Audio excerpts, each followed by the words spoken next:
Back in the day, the Nintendo Wavebird was pretty revolutionary. It was the first OEM wireless controller that you could use with your video game system. It provided great range, great performance, overall amazing controller for the day. However, it hasn't aged well. It's one of those things where if you want to use one, terrific. They're expensive. They're not as reliable as you kind of wish they were, and overall, there's some things missing about this. Now, the team over at Retro Fighters in 2021 announced the development of this here. This is the Retro Fighters Battler GC, and it's essentially a new generation Wavebird-esque controller, and it's designed to work with the GameCube itself, but also work with the Wii, the Wii U, and the Nintendo Switch. Now, with the global pandemic, they were delayed in getting these out, but these are here now. They are starting to ship and are available in 3 different colors: the Spice Orange, the Indigo, and the Black.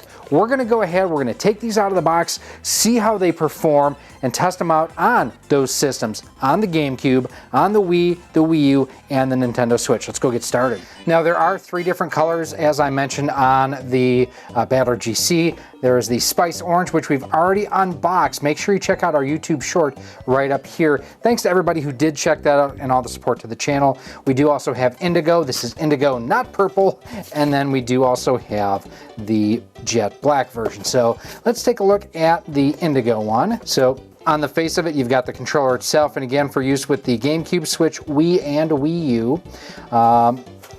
Nice look at the controller on the side there. On the back, the next revolution from Retro Fighters is here. The Battler GC is an ergonomically designed controller that is compatible, again, with GameCube, Wii, Wii U, Switch, and PC. The Battler GC features pressure-sensitive analog triggers, comfortable and accurate directional pad, and sensitive analog sticks. Take your GameCube playing experience to the next level with 2.4 gigahertz wireless technology and a 10-plus hour rechargeable battery pack. Other features, again, 2.4 gigahertz wireless, pressure-sensitive buttons, wireless vibration feedback, compatible with those systems again. D-pad is supposed to be accurate and comfortable.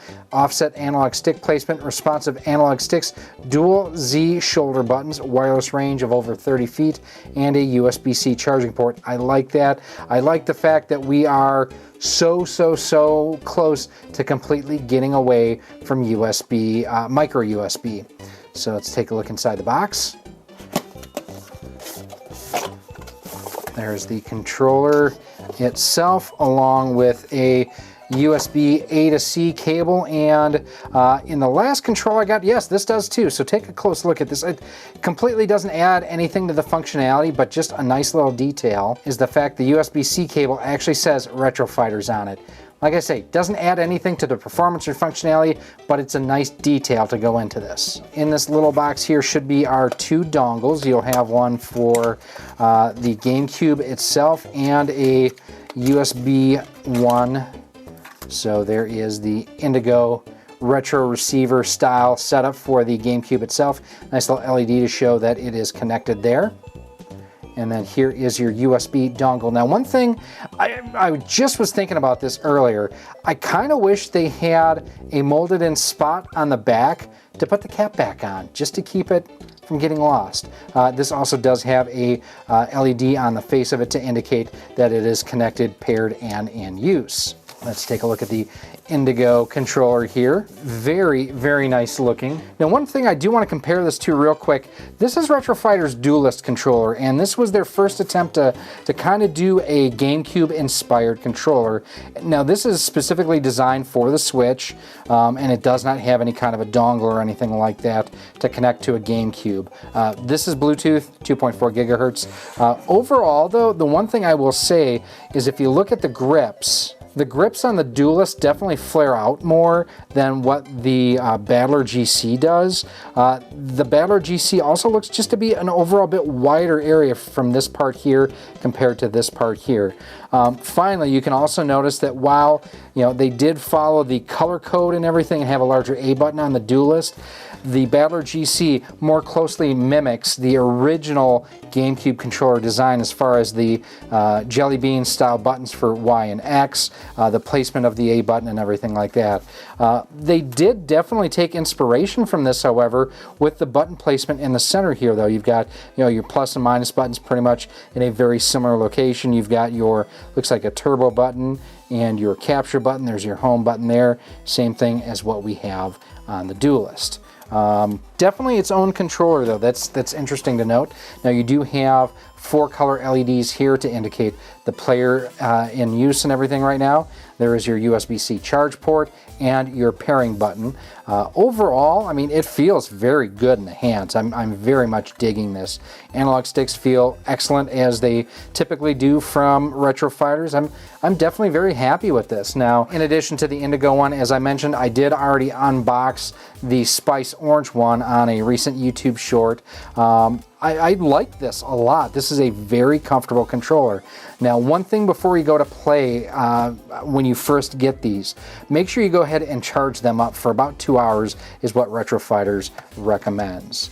Let's take a look at the manual real quick here. Now, one thing of note that I think is a neat little detail. So here's the Indigo controller manual. Here's the Spice Orange. They match the color of the controller on the face of the manual to what you actually purchased. Nice little, again, nice little details. Taking a look in the manual itself, to set up for the Switch, make sure that you turn on Pro Wired Communication in your Switch system settings, otherwise your gamepad will not connect. If you want to know how to do that, check up here. I actually have a video walking through it. Super easy to do. Pairing to the dongle, insert the dongle into the controller port you want to use. Press the home button and all 4 LEDs will flash. Press the back pairing button to automatically pair the controller. So that is essentially, hit the home button here, and then hit this pairing button there, and it will initiate the pairing process.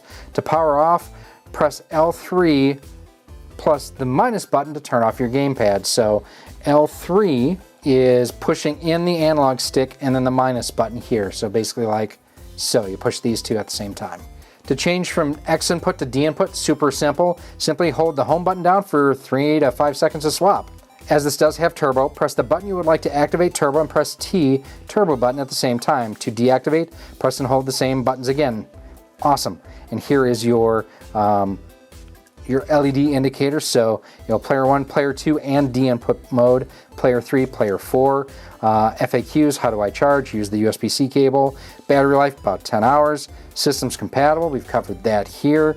Is this compatible with the official Wii U GC adapter? Yes, it is compatible with the official Wii U GC adapter and most third-party brands. How do the triggers work? They work with all games that require analog triggers. However, there isn't a separate click to activate the trigger function. To activate the digital function, you just have to reach the end of the full range of the analog triggers.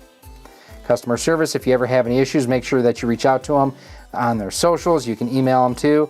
Let's go ahead, let's get this connected to our GameCube, and let's do some playing. So we're going to start off with some Super Smash Brothers, and I do have the Spice Orange controller already paired and everything, but I also have the Indigo one ready to rock and roll, just to show you can use 2 controllers at the same time, no problem. Now, one thing on here is the home button does act as the start button. Do melee, and here you can see the analog stick on that one is working, and then the analog stick on that one is working. So we will take Mario for player 1, and we'll take Fox for player 2.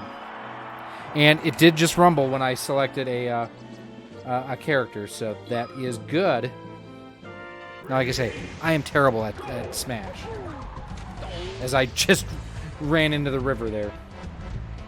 All the button presses and everything seem to be working well, except for my gameplay, which clearly sucks. What we're going to do, we're going to move Fox over here and die. I told you I wasn't very good at this. Maybe we'll just use Fox to beat up Mario. How about that?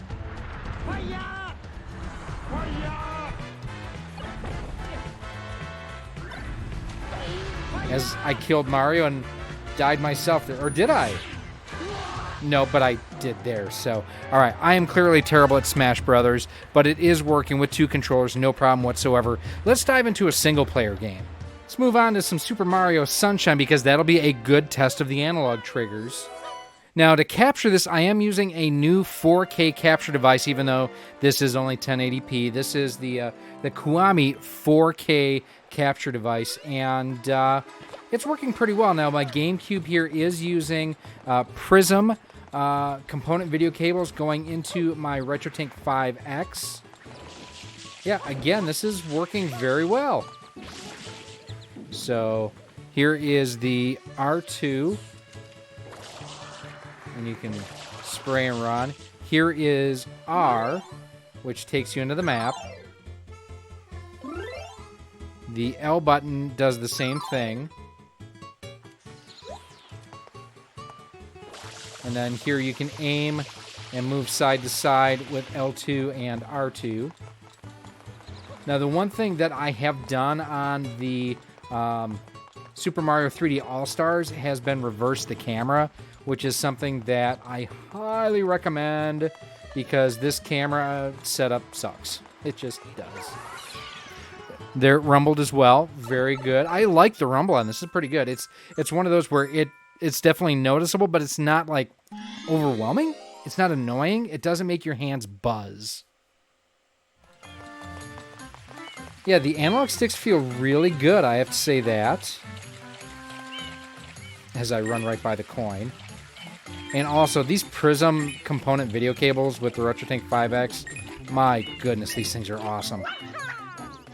And so much less expensive than the OEM component video cables. There we go, we managed to get up there. I don't know if I can get it from here, but we're sure gonna try. Got it! Got a blue coin we were gonna save. Alright, let's test out the Game Boy player here. Here's Super Mario Land and the 6 golden coins. Now, the Game Boy player is actually one of the areas where I think the Blade GC is actually going to be a better controller just because of the placement of the D-pad. Now, using the analog stick here so far feels fine. I really thought that it was impressive, the jump in the graphics from the first Super Mario Land to Super Mario Land 2. I mean, it's really a night and day difference. And this is, I'm using the D-pad right now as well.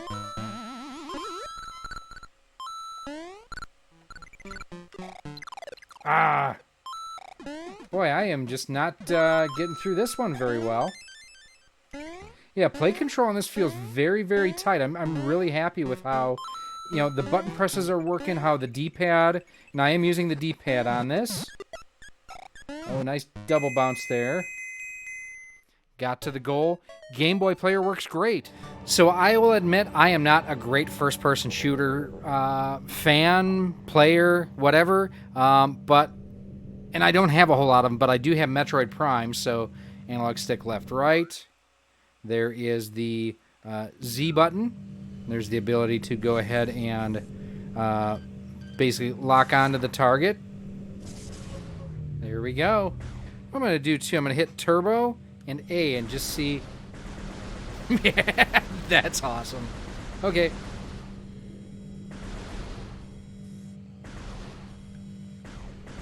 So I can go ahead and I can hold down the R2 button and be able to shoot all over the place. That's awesome. You can tell that I have not played Metroid Prime in forever. Yeah, overall, I have to say for a first-person shooter, this is really, really good.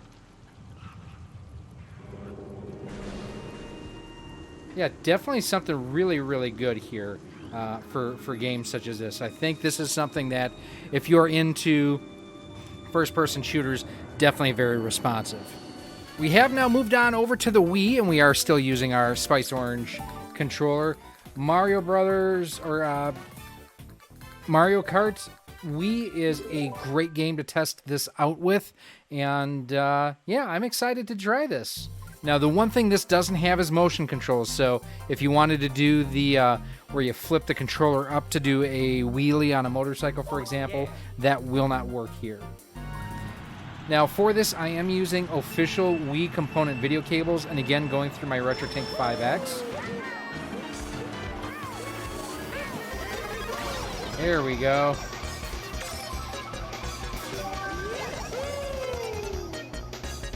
This is playing terrifically. So L2, that is what throws your weapons. R2 is what I'm using to drift. We haven't seen the POW block. That's not in Mario Kart 8 Deluxe.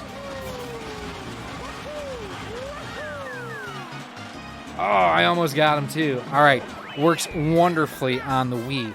So I don't actually own a USB to GameCube adapter. I never have. Now I have plugged in the dongle for the purple one into my Wii U, and it ain't doing nothing. So kind of a bummer to use it with the Wii U. You do need to use that USB to GameCube adapter and then use it with the GameCube dongle. We are going to finish off on the Nintendo Switch. We are sticking with our purple Indigo controller here. Dang it, I knew I would get it at least once. This is TMNT, the Cowabunga Collection. We're going to dive into this really, really quick and see how this plays. And we're going to go to the best 16-bit era game from the TMNT franchise, and that being Turtles in Time. So much better than Hyperstone Heist J. J over at Square Pegs wrongly thinks that Hyperstone Heist is better than Turtles in Time. Big Apple, 3 a.m. So I am using the analog stick to start with.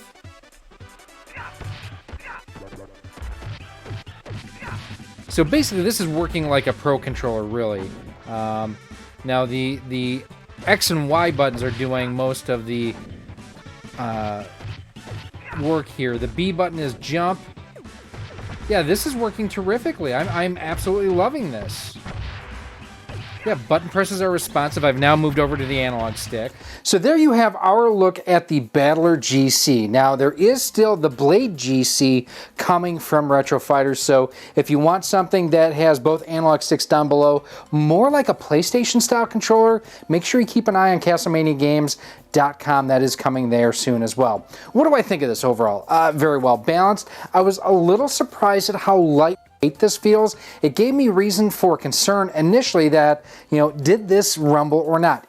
So that's something completely not to worry about. The fact that the L2 and R2 triggers are analog, which is just beautiful on here. The overall fit, feel, and performance, they're just great. Great range out of this, great performance. The D-pad feels good. The analog sticks are great. This is probably going to be my go-to controller for my GameCube moving forward, and I will probably use it quite a bit on my Nintendo Switch too. Now, this is something that they are just starting to ship now. Make sure you head on over to CastleManiaGames.com. He does have all three colors listed at the time of this posting for pre-order, but should be available to ship and have open stock in the very near future. Now, we have done a lot of different videos talking about Retro Fighters controllers. If you want to check them out, I will have them linked for you right up there where you can learn about things like the Retro Fighters Duelist, which is also inspired by the GameCube Wavebird controller, and a whole lot more.